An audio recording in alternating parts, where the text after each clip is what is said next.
Mr. Buffett, Mr. Munger, if you were about to start all over again, what profession would you choose and why? I would choose what I do because A, I have fun at it. I'm reasonably good at it. I meet a lot of interesting people through it. No heavy lifting. It fits me.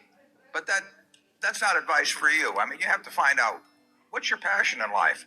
You know, it's a terrible mistake to kind of sleepwalk through your life because unless Shirley MacLaine's right, you know, it's the only one you're going to have. And I was very lucky in that I found my passion early.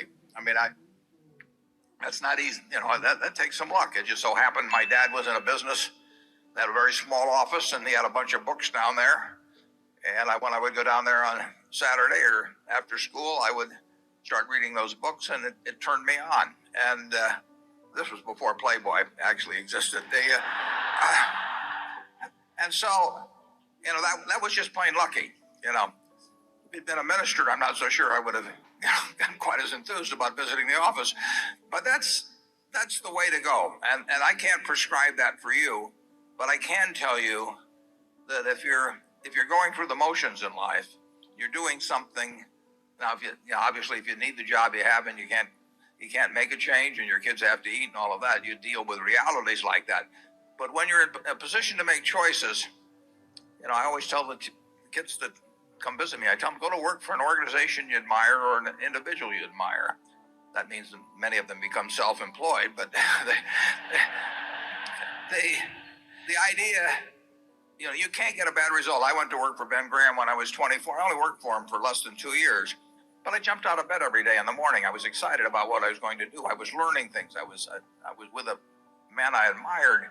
I never asked my salary when I took that job. I moved to New York City and found out what my salary was when I got the check. So just be sure you get the right spouse. That's enormously important.